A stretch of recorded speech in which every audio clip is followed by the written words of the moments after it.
How does Colton Mertens beat Yanikoski? Event 7 is in the books. Welcome back. Final day of Rogue Invitational out of Aberdeen, Scotland. Thank you, Bill and Katie. Great event. Huge prize money. Top athletes. We're ready to rock.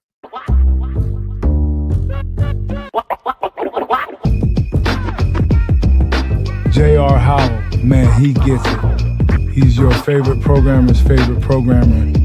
If you're sick of being down there and want to be all the way up here, join WPTH now. You want to know the crazy thing about hate? We prefer it. We prefer thehate.com.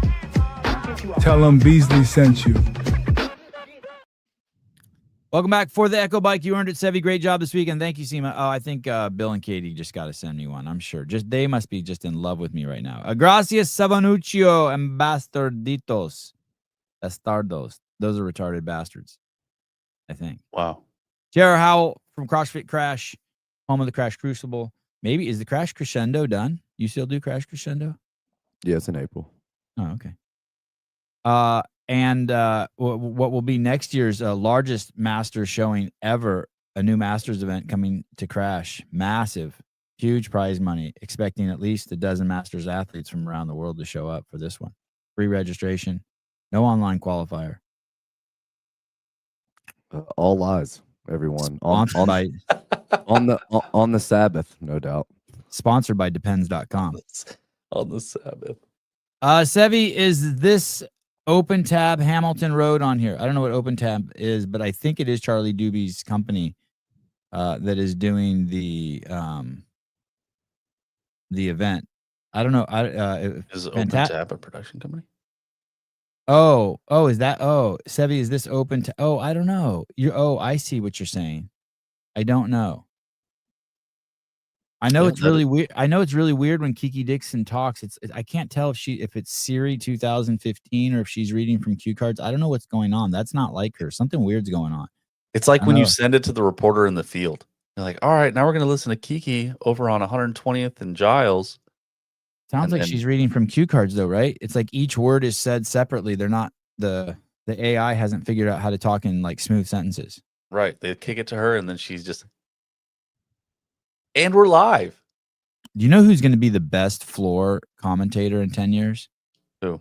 Jason Hopper, when he retires. He is going to be so good at that job. You think so? Yeah. Why? Because he's casual. He'll put his arm around people. He'll make them feel good. He definitely took over the when he had that interview with Kiki. He took over for her, so I could see that. Yeah, he is the best interviewer. The event number 7 is in the books. It was a running. Is that a running event? Would you say? Yes. Yeah, that is right. 1,300 meter run, 4 rope climbs, some lunging. How heavy was that bag they were lunging? 150, 100. 150 pounds. And then was it 3 rounds of that? It was 3 rounds of run, climb, lunge, and then they finished on a run. So they did 5,200 meters of running. Whoa. For us Americanos, how many miles is that? A little over 3. It's a 5K, right? How many miles is 5,200? It's a what? Oh, 5K. It's a 5K run. Okay. Yeah, No workout. 3. So it was a 5K. We were right. It was a 5K. 3.23. Look at us. What did you think about the programming, JR, in terms of the event and its placement? I definitely think a long aerobic limiting workout was needed for sure. And I think in general, this last day of competition is the best day of programming. Okay. Well said. You're even, we'll get to the overhead squats. I was thinking maybe the overhead squats seemed a little heavy to me, but what do I know? Okay. The placements, no shocker that Ricky and Adler are 1 and 2, correct? No shock. And then Roman 3, no shock there, right? Yeah, especially not after what we saw at the games on the run, row, run. I mean, Roman really looks like he's in top running shape. And if you watch the Mayhem Empire build up to this event, Roman's looking good, lean and mean. Looks like he's down a few pounds. Looks like he's made for speed. But this is where I get a little tripped out, and tell me if I'm wrong. Justin Medeiros in 4th, beating James Sprague and Jason Hopper. Shock? Yeah, so I think that in general, for me at least, Justin has been the most impressive athlete there, not only from like a body composition standpoint. He looks the best that he's looked in 4 or 5 years, I would say. I second that. And then also just the way he's competing, he looks super confident. I think he passed maybe Jason and James on maybe the second run, and he looked like he was almost like letting them know, like, hey, you're not going to beat me on this workout, which I love. I love to see stuff like that early. But then also too, I mean, he was a guy like 2020, 2021. We knew, like, we talk about James not leaving any points on the floor. I mean, Justin started that.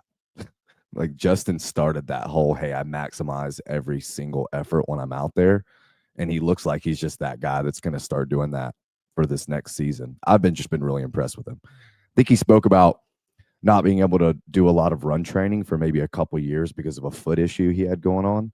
So maybe just he's been able to put in a lot of miles over the last year or so, and now we're seeing that no, he really is a good runner.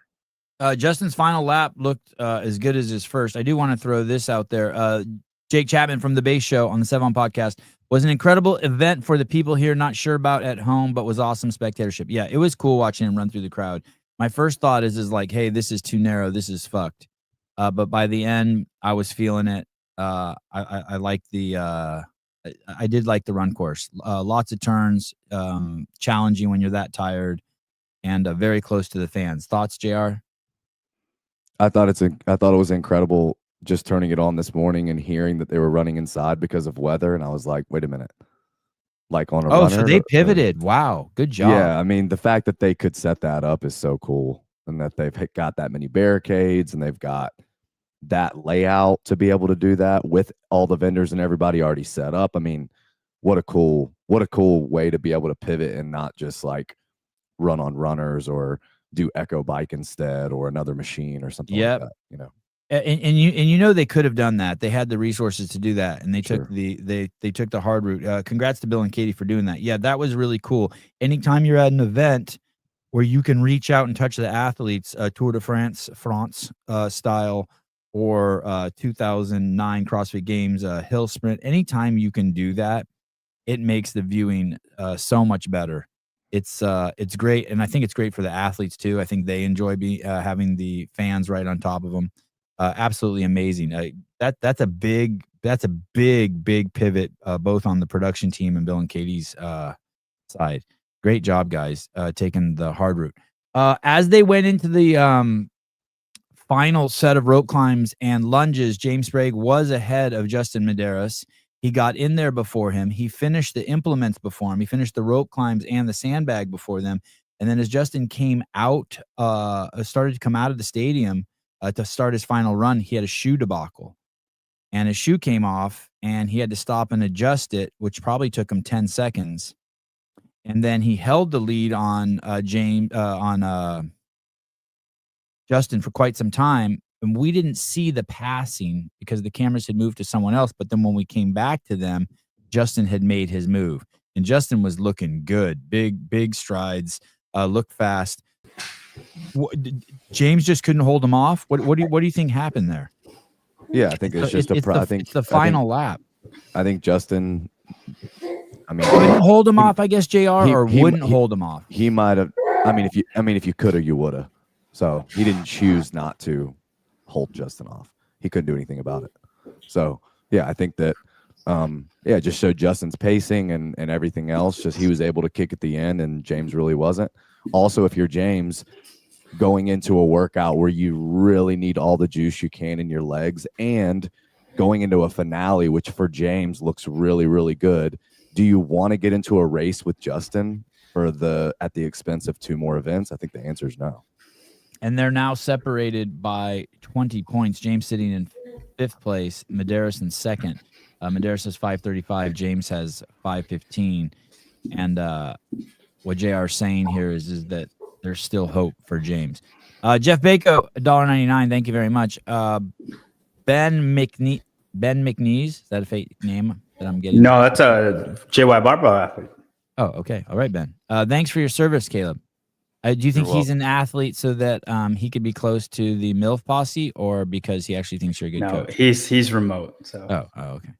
You're welcome. for But your also, I think service. too, like when you talk about decisions to be made, and like if you're caught up in a race or if you're not caught up in a race in a long workout like that, I think the worst case scenario is that you have to push harder than you really want to, and you will because you're a competitor. But if you've got some space in between you and the person in front or behind you, knowing that you can just kind of cruise at a comfortable pace and your placing is not going to matter. But look at someone like Jason not being in one of those races. However, maybe I'm giving him too much credit. I don't think so. 6th place, Jason Hopper. He was at least aware enough to know that he stayed out of that Heat 1 logjam. I think that finish of 6th, whether he finishes on the podium or in 4th or in 1st or whatever, the fact that he got in before Austin, Chandler, and Saxon is massive, because the people that got in behind those guys are taking 10th, 11th, 12th, 13th. Jason was able to finish right before 27:33, and that ended up being huge. All those times are from the first heat. Austin, Saxon, not Jay, but then Chandler. Like there was a threshold that he needed to come in before, and I don't know if he was just aware of his pacing or if his coach was telling him, "Hey, you got to get in the next 20 seconds or whatever." But those points will end up being huge by the end of the weekend, I think. And Hatfield wins his heat, which is pretty impressive. His 7th overall. Maybe could have got a better time if he would have been with the first heat. But Austin did a fantastic job showing that he's not just a strong guy, but he's a well-rounded CrossFitter in all the core elements, running and strength. Yeah, I mean, I think people that really follow the sport know that he has been a good runner. We know he can run. He did really well at the MAM Classic on the long running workout. I know there was burpees and squatting in there. He still did really well. Also, though, he did well on the row and run workout, like at the games. Like it wasn't a bad finish for him at all. So, I mean, Austin can run. So the order now is Jeffrey Adler, 550, Medeiros in 2nd, 535, Hopper in 3rd with 525, Vellner now in 4th. He drops from 1st to 4th with 515. He's tied in 4th place with James Spraggs at 515. And then below that, Roman Krennikov, 499, Jay Crouch, 490, Ricky Garrard, 460. This next event, I think is a little bit of a toss-up. It's 135-pound overhead squats, I think 8 of them, and then 8 over-the-bar burpees, 10 rounds. And I don't think we know who's going to win this, do we? I think Colton will win this. And, outside of Colton, do we know who's going to win out of these guys? Out of Austin should. Yeah, and I think once again, to John's point, it's just kind of the way it's shaken out over Friday and Saturday. Austin not being in the second heat on the event we just watched, and more importantly, probably setting the time to beat from heat 1 for this next one is going to be huge. I think an important part before we choose Colton is, will Colton be seated in that second heat? I think they're just going to keep. He will. He's 10th place. I would imagine they're not going to reseed until before the final, but maybe they're reseeding after every event today, which would be cool if they did that. He's still in 10th. So okay, and he's going to force all of those guys to go faster, right? I think that now some of these guys smell blood in the water with Colton, and that they know after that deadlift, handstand, push-up workout that they can chase him. Or no? I don't think they're worried about Colton at all. No. I think like basically he's in go. 10th, he's out. He can't get top 3. Let him do it. Well, that and they can't do what he can do in this workout. Like JR said about Jason not getting in the log jam in the run workout, they're not going to try to chase Colton just to blow up and let everybody else pass them. Ricky Garrard with in 8th place with 460, incredible burpees, but has had a suspect shoulder, missed the games 1 year because of a bike accident that destroyed his shoulder, rebuilt shoulder. He looks great, but 80 reps with 135 over his head is a lot. Do you think Ricky finishes top 5 in this next one?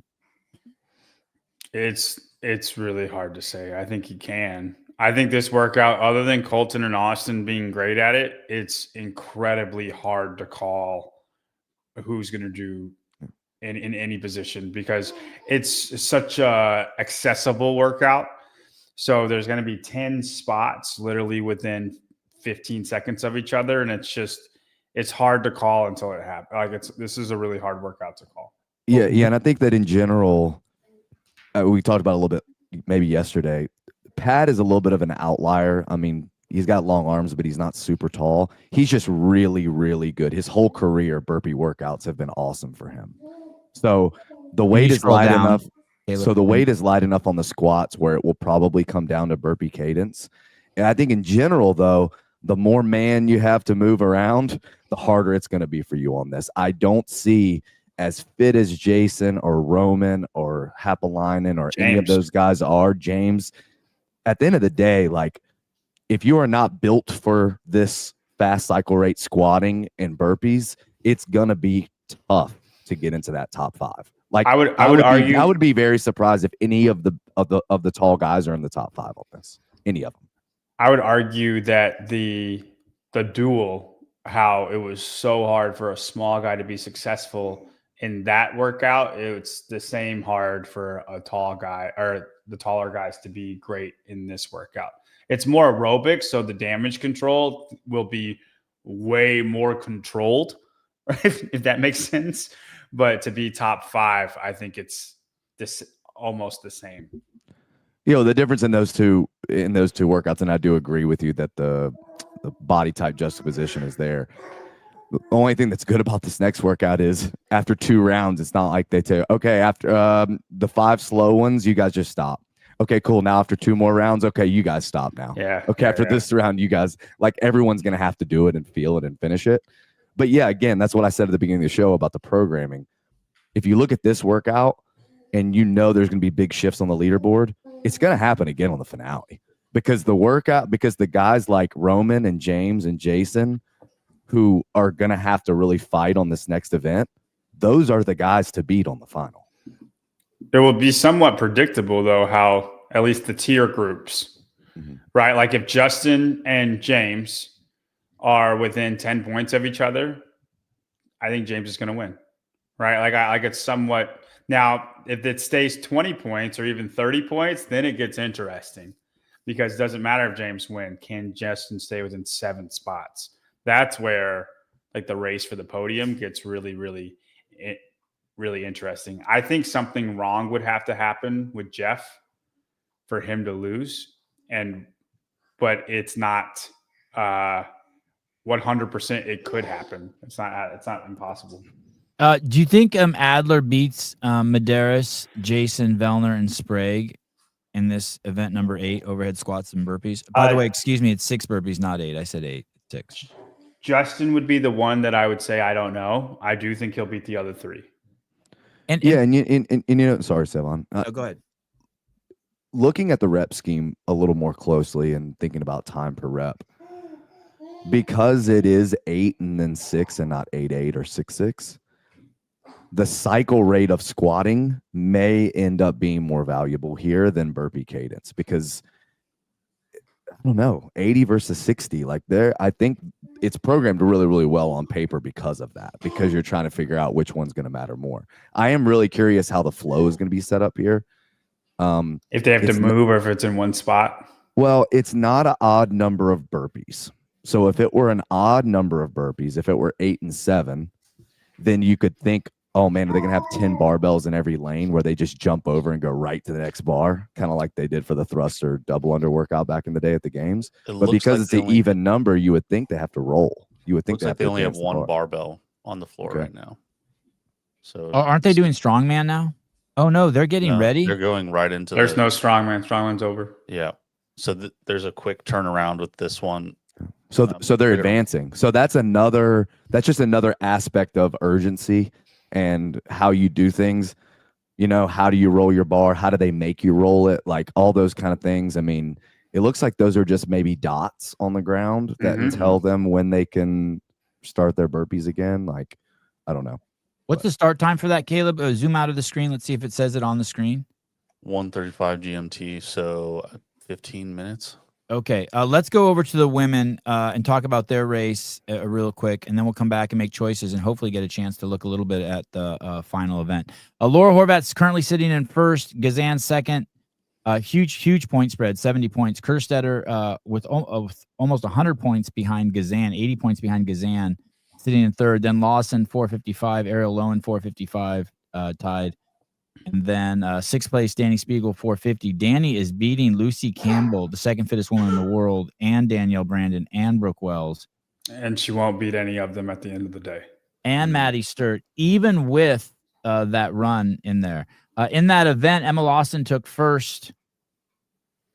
I guess she's the best runner. Then Lucy Campbell, then Emily Rolfe, then Laura Horvat. Laura's doing exactly what she needs to do. Good showing by Raptis, taking fifth, her highest standing of the weekend so far, her highest placement. Then Maddie Sturt, then Danielle Brandon.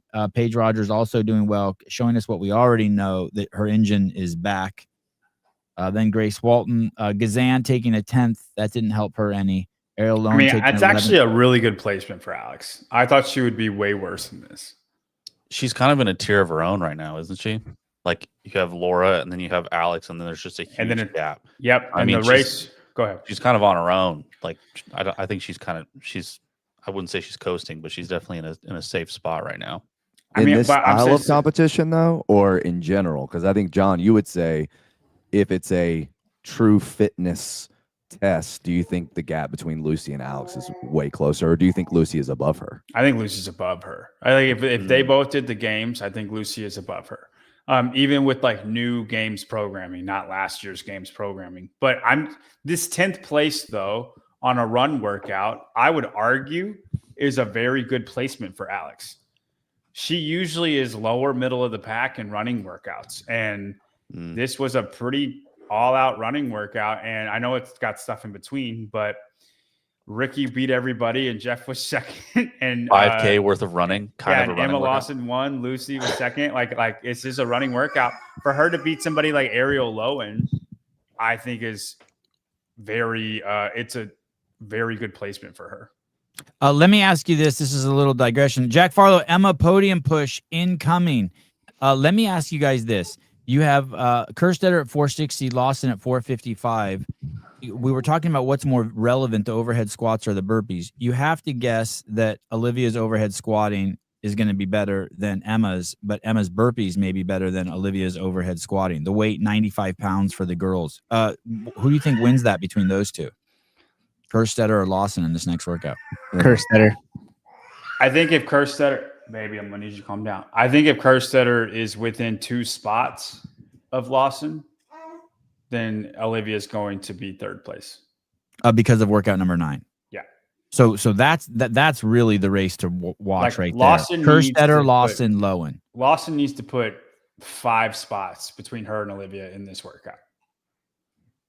And Spiegel's also, Ariel and Spiegel are also in it. Do they come close to Olivia and Emma in this next workout? I think Ariel could beat both of them, but we'll get hurt in the next workout, in the event 9.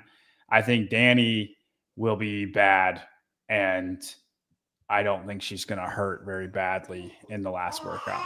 And then let me even go down to 7th place. Lucy Campbell, great at high rep, moderate weight workouts.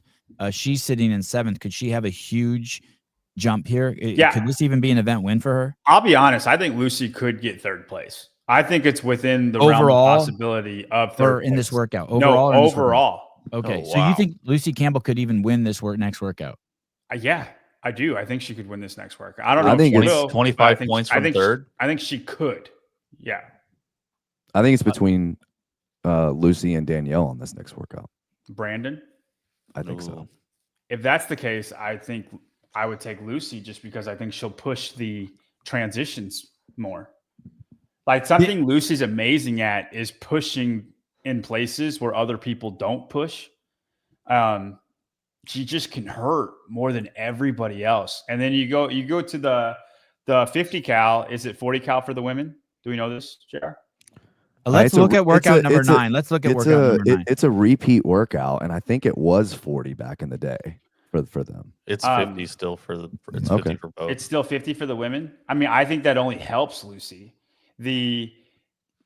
I think That's a long carry. Sorry to interrupt you, John. If we could pull up some footage, but back in the day, they did this figure 8 thing on the field at Rogue where they had to you had 2 people using the same football pylon to turn around. So you could run into someone the whole time if you weren't paying attention to what you're doing. Yeah. But now they have this huge venue. I imagine they each have their own lane. The carries are farther without having to turn around. It'd be like longer shuttle runs versus shorter shuttle runs. Do we know what they're carrying, JR? Yeah, it's a cyclone sandbag. I mean, I literally think this is a repeat workout, and they're going to basically do it the exact same way they did in 2019. 100-meter carry, 50 cals on the Echo bike, and then another 100-meter carry, time cap 6 minutes. Go ahead, John. Yeah, if you remember, this is the workout that Fraser was behind Cole Saker on the last at the carry in the 50 cal. He looked at his bike, he looked at the cadence he was holding, and then he just took off. It was also the one where Jason Khalipa had the big head dance thing. I remember you made a big deal about that back in 2019. I want to say people had a hard time holding on to the bag the entire time. There were breaks taken. By the way, that should be called the djembe bag. That reminds me of my hippie days at the drum circle. Those are the exact shape. I still have 2 of them in my living room to this day. Make JR say yabba dabba do. I can't make JR say anything. Out of all the things to say. That's pretty wild, Trent Baloney.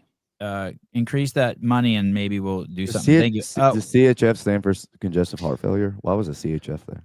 I think that's Swiss francs. Okay. Congestive heart failure. Good guess though, JR. Solid. Showing your roots in the medical industry. Cog in the wheel, JR. Amazing use of your pronunciation of double O's from yesterday. God, that was good. I caught that. Thank you. Roots. Where would you guys make this quick, guys? We don't have time for this kind of bullshit. But Dude, I'm gonna shit my pants. We better hurry up. By the way, this morning I did take a shower before I shit. That's how early I've been getting up. That's what I do for you guys. I showered before I shit. Think about that. I shit in the chair, wow. dog. Where would you again? Don't one up me, Caleb Ever. It's my show. Where would you guys rank this competition as far as all-time beatdowns go? 15 seconds, John. Second.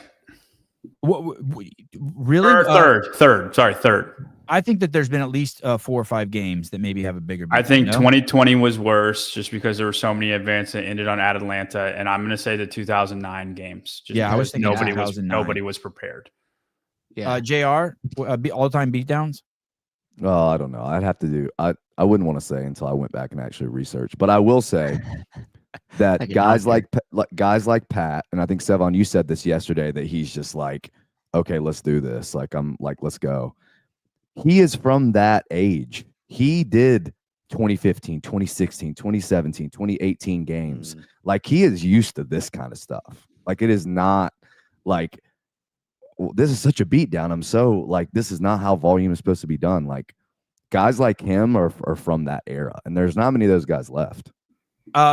Matt Souza, please. You have been around also a long time. Matt Souza at CrossFit Livermore, home of the greatest place to warm up and prepare for the 2026 CrossFit Games. If you need a great facility to train, Souza, where would you put it? I actually completely agree with John. I was going to say 2009 games because people weren't prepared, and then the 2020 games just because they had that you had to run and then go right back into the double it over plus Atlanta. So yeah, I put it there close. I would almost put the 20 when they do the Camp Pendleton run. Was that 2012? So yeah, I would have put that just in there too, but I'm gonna go with third. Not 2015 was specifically bad on your biceps. The whole thing I don't think was a beatdown, but it was a crazy amount of just pulling, like an unhealthy amount. But there is an athlete competing there this weekend who competed in 2013, 2014. It said that Friday was the hardest day of CrossFit competition he's ever had. Yonikoski? Amazing guess. By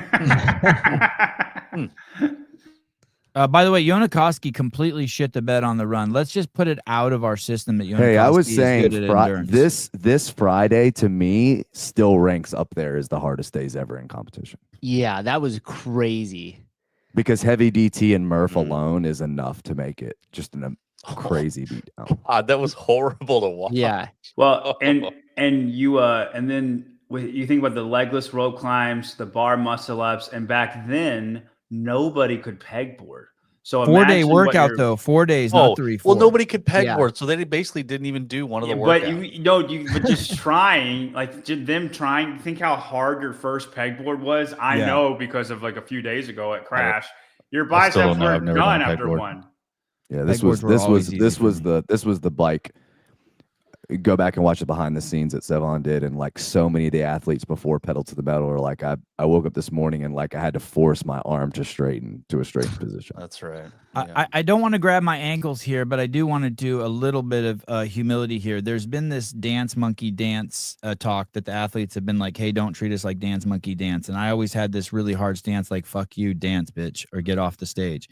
This event, Rogue, has made me want to walk that back just a tiny, tiny bit because these guys, I don't think anyone understands how hard they push and that they go out there just kind of blindly trusting the programmers to do whatever's put out there and to go as hard as they can and to go in uncharted regions to new depths of the pain cave and to muscle breakdown and shit like that. We also saw that at Wodapalooza with what happened to Dallin Pepper and those guys in that 3 event, that event that had 3 movements in it with the bike.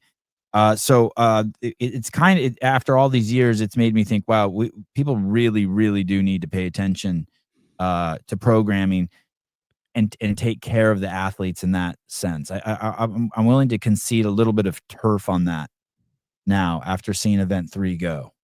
Wow. The workouts were so hard that it even affected you, Sevon. Yeah, a little bit. Just a little. Mentally. I'm willing to, it's like dance, give the dancing monkeys a little bit of fucking break. Do you think feed 'em a if banana. Do you Yeah, think throw 'em if a banana. the sandbag workout was cramps. on the last day and it was the second to last workout before this before the bike workout, like you just like load your legs and have to sprint, do you think it would be much better on the athletes? I think so. Which workout? The tack. The sandbag cleans back squat workout. If it was on the last day, the second to last workout, and then you just shifted everything down, this overhead squat burpee workout was there instead. Yeah. I think so. As far as what it would, their body and honestly, like performance, I think would be much, much better. I agree. This is a great take. I know Katie said they tested this, but the entire event just looks like the first draft to me. Great workouts. And when you read it, you're like, okay, these people can do this, but it's really so much. Workout 3 is just, I mean, when you saw that, you should have fallen out of your chair. I think they were all tested but I agree with you, individually Mr. and not Godfather. together. Say that again? Yeah. I think they were all tested individually when people were fresh. Yeah. And not together. So when they put them together, they just didn't think about the total. Which is interesting because Dave talks a lot about the sequencing of the workouts, how they play off each other, how the whole thing looks in totality rather than compartmentalizing them. So if that is true, that really shows, like, when Dave talks about that, how important that sequencing and the flow and then how it looks as a total matters a lot. That's crazy. That's weird. Okay, event number 8. What about one quick thing before we pick our winners? Is it too heavy? 135 pound for the boys, 95 for the women. Should it be? No, it's all gas. This workout's all gas. All gas, no brakes. 80 squats with 135 as fast as you can with closing your hip in between the sets. I think it's too heavy. JR, what do you think? I think it's perfect. I think anything heavier would have just overkill. Would have just blunted the intensity. I think this is great. Yeah. Souza?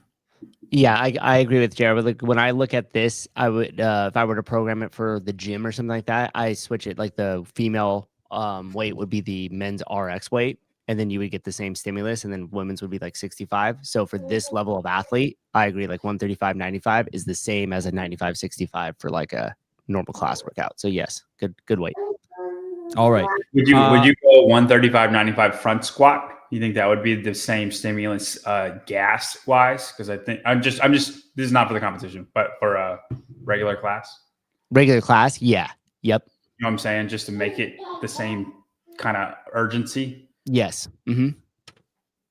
Sorry. Judging issues. I think we beat that dead horse. These are the things you're going to see everywhere. By the way, you fucking morons who talk about CrossFit as having a serious judging issue, it doesn't have any more judging issue than any other sport. So go watch High Rocks if you think we have a judging issue. Yeah, or go watch the NFL, or if you watched the World Series last night, you saw balls that were called as strikes and vice versa. Just shut the fuck up about that.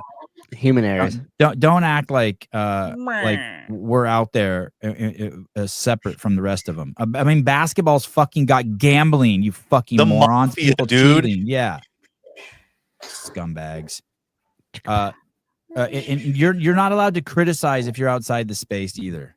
Oh wait, but Matt Burns did make a good point. He said for the overhead squats, moving that quickly, not opening the hip all the way at the top. Like we do see that sometimes with the overhead squats. So phrasing it as like, do we think judging errors will play a role in this event? I don't think so, but to his point. Okay.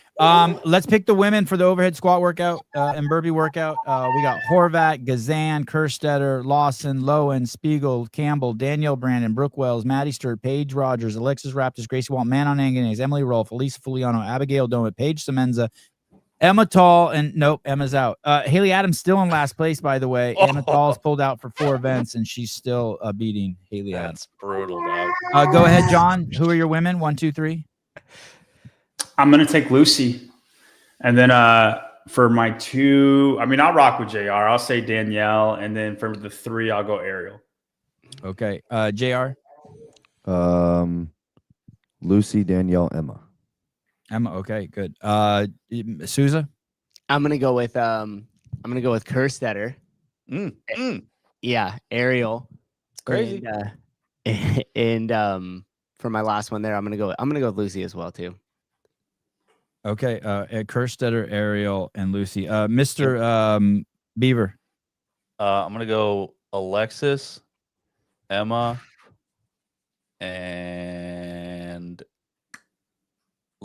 Danielle. Wow. Okay, I'm gonna go Kerstetter, Emma, and Lucy. That's probably a mistake to put Lucy so low. Okay, let's switch on over to the boys. Jared, did you go? Yep. Okay, that's how profound your picks were to me. Jeffrey Adler, Justin Medeiros, Jason Hopper, Patrick Vellner, James Frakes. Yeah. Remember 8 and 6. Roman Krennikov, Jay Crouch, Ricky Gerard, Henrik Happeleinen, Colton Mertens, Chandler Smith, Austin Hatfield, Guy Malheros, Yonakovsky, Saxon Panchik, BKG, Fabian Hermans, Larry Harryfoot, Larry Heightfoot, Samuel Quant, and Uldis Upanikis. No, Samuel and Uldis are out. Look at Harry overcoming adversity. I think Saxon's top 3. Just saying before you guys start piping off. Go ahead, JR.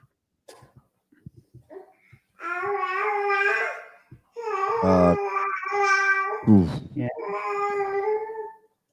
Colton. Oh, it's so hard to pick him because he's in Heat 1.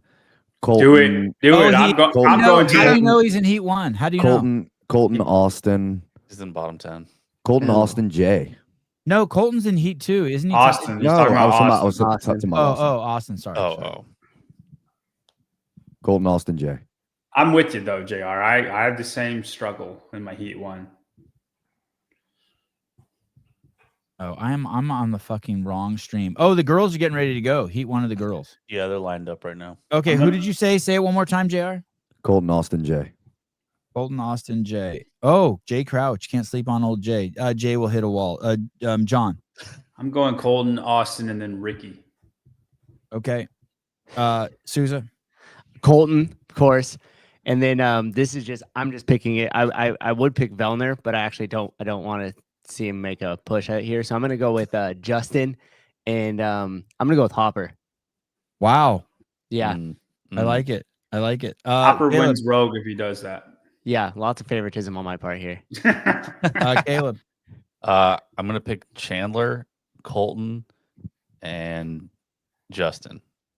Look at wow, there was a crazy shot of Maddie Sturt just now. Her dumper is swollen. Yeah, that was crazy. That was a crazy shot of her. I'm going to go with Colton Mertens, Saxon Panchek, and Jeffrey Adler. Saxon, really? Yeah. Hey, dude, Canadian? Saxon has home runs. The trash bag does come out once in a while, and this is you guys don't understand. You, JR, John, Matt, Caleb, you guys don't understand. You're not old school, and Saxon's old school. This is called a couplet. Oh, is that what they call this? Is that what Yeah.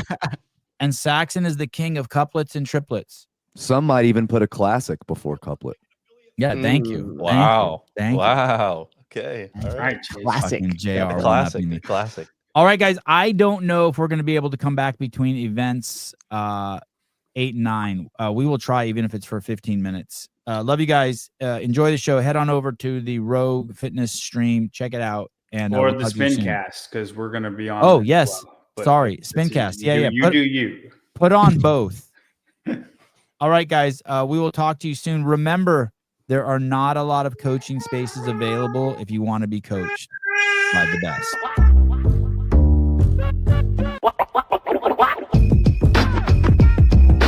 J.R. Howell, man, he gets it. He's your favorite programmer's favorite programmer. If you're sick of being down there and want to be all the way up here, join WPTH now. You want to know the crazy thing about hate? We prefer it. We prefer the hate.com. Tell them bees